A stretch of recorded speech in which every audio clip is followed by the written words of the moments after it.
Hello,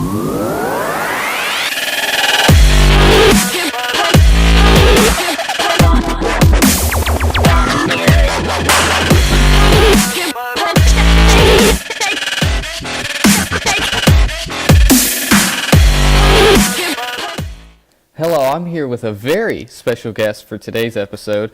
I'm here with Miss Janine Hampton, the Lieutenant Governor of the state of Kentucky. Hello, and thank you very much for coming and taking the time to talk to me here today. My pleasure to be here. Thanks for inviting me. So I thought first we'd start off with, what exactly does being a Lieutenant Governor entail? Oh wow! Well, I get this question a lot, so don't be surprised. But the Lieutenant Governor of Kentucky, if you look it up in the Kentucky Constitution, there really aren't a lot of hard and fast duties. In contrast to some other states where the Lieutenant Governor might still be in charge of the state Senate, and in some cases, some Lieutenant Governors are even in charge of what committees bills go to, but not so here in Kentucky. And so there's some boards and commissions that the Lieutenant Governor sits on, but the other activity is whatever the Lieutenant Governor and Governor decide upon and agree upon. And so I get to really define this job, and so I spend my time actually doing what I'm doing today, visiting students here at Metcalfe County High School, but going out talking to students, military and veterans affairs, aerospace and aviation issues, literacy issues. I think reading is so important to Kentuckians of all ages, and so I'm trying to encourage reading, but just a number of things that I get into depending on what's going on. But those are some of the ongoing projects that and of course it's whatever the governor needs me to do. That's first and foremost, but the rest I fill in. So there's a large variety of issues that you feel are important that you get to work on. Absolutely, absolutely. So you are from Bowling Green, Kentucky. Why don't you tell us about the path that you took to become the Lieutenant Governor? Okay, well, I live in Bowling Green. That's where I live with my husband. We've been married 17 years, as well as my mom, who's 90 years old. We moved her out of Detroit a few years ago. But I'm originally from Detroit, Michigan, and I took a circuitous route to get to Kentucky, both through the Air Force took me some places, and my career took me some places, and it was a career move that got me to Kentucky. But what got me involved in politics was the Tea Party back in 2009, 2010, when people of all ages just got up and decided to start being involved in their government, paying attention to what their government was doing, and we started doing that too. And down in Bowling Green, it's paying attention to not only what was going on in Washington D.C., but what was going on in Bowling Green, at the city level, the county level, and the state level. And but I really didn't plan on ever running for office, and it really was a God thing that got me here. I just kept seeing the issues that needed to be solved and wasn't seeing where they were being solved to my satisfaction anyway. And then the Lord sort of put me on a path that got me to run. Actually, this is just the second office I've ever run for. The first time I ever ran for office was in 2014. I ran for the State House down in Bowling Green, and I lost that race. I ran against someone who'd been in the State House for 38 years at that point, and I lost that race. But I learned a lot. I learned a ton of things. I learned how to marshal volunteers, and together we knocked on over 10,000 doors. I learned how to raise money, and that's really hard, to ask people for their hard-earned money for political purposes. And I learned to write radio ads. I learned to write the mailers, and just really enjoyed the whole process. And planned to run. I had planned to run again in 2 years. That's a 2-year cycle. The House race is. But before I had a chance to do that, Matt Bevin called me and told me he was running for governor and asked me to be his running mate. It's a big first office to hold as Lieutenant Governor. It's a huge first office, and I'll tell you, it's not a step I took lightly. I didn't say yes to Matt right away. I really didn't. I asked him for a day to pray on it and to investigate what a lieutenant governor did. But I did an assessment of my own skills, and sat down to see if I thought I could step in and run the state if I had to, because as lieutenant governor, I'm second in command in the state, and if something, God forbid, ever happens to our governor, I'm automatically the governor. And so I wanted to be sure that I felt comfortable with my own skills and being able to step in.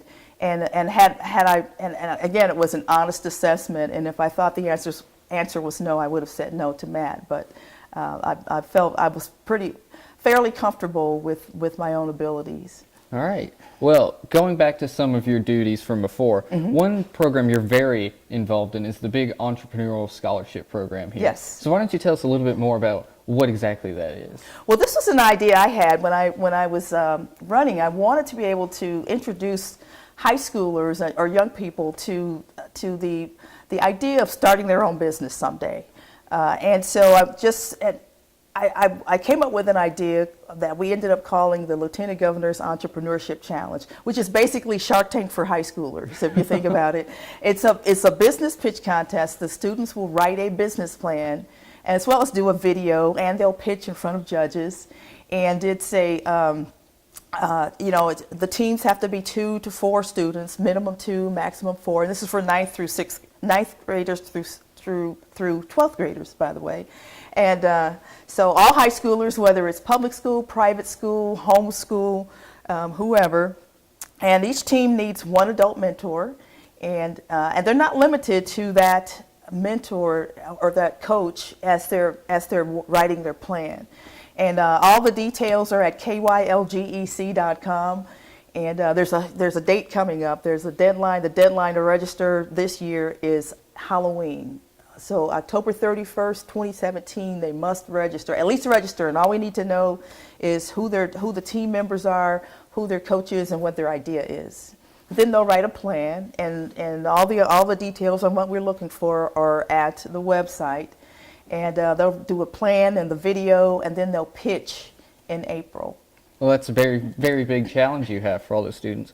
So why don't you tell us a little bit about what made you want to start this program? Well, small businesses are the lifeblood of not only our nation, but Kentucky also. And so, I always wanted to start my own business, but I had no clue where to start. Not one clue, because nobody around me was running their own business or even talking about starting a business. And so, but I realized that many entrepreneurs are themselves the sons and daughters of entrepreneurs. So I think if you can see it, you can dream it, you can do it. You're more likely to do it. And even if you don't start your business, even if you don't ultimately start a business, whether it's 10 years, 20, 30 years down the road, you'll take that spirit with you wherever you go to work.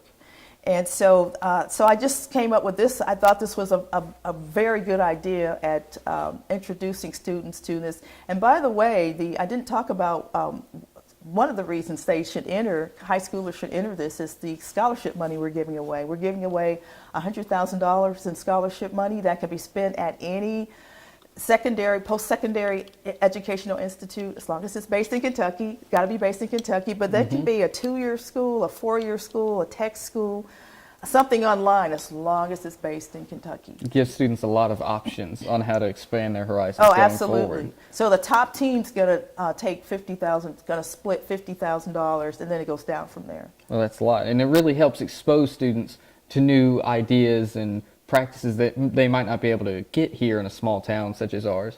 Well, it helps. I think this just going through the process will help students realize that there's opportunity and problems to be solved wherever they are. Even here in Metcalfe County, I was in another county in western Kentucky, and it was a rural county, and students said, well, we're just ag here. We don't have anything. And I said, well, you're not just ag. You're ag. Your agriculture. Exactly. But there are problems to be solved even in that arena that someone like me, a city girl, wouldn't see. And so I just want students your age to get into the mode of looking for the opportunity that's all around you.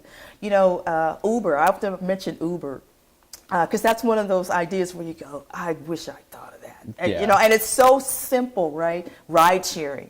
On an app on your phone. It sounds so simple, but the person who started that recognized that need and acted on it. Now, maybe somebody else saw the need but didn't act on it. And there's the difference between, you know, the person on the sidelines, the consumer, and the entrepreneur. The entrepreneur is looking for opportunity and is going to act on it and do something and make some things happen. And now Uber's a huge billion-dollar business. There's huge, and you know, there's Uber, there's Lyft, you know, all these ride-sharing services that are, you know, even there's still not a lot of competition in that arena. So, and they're doing fantastic. Very well. Doing very well. That's exactly right. And so who knows? You know, the next big thing could come out of Metcalfe County. You never know. It's all about taking advantage of the opportunity. That's right. Well, that's all the questions I have today. And again, thank you very, very much for allowing me to ask you these questions. Well, thank you for having me. I'm enjoying my visit here to Metcalfe County, and I've been to now over 100 schools. And it's one of the things I enjoy the most about being Lieutenant Governor is getting out and speaking to students and sharing my personal story and taking their questions. I'm looking forward to taking the questions this afternoon. Well, we all really appreciate your time. Thank you. Thanks again.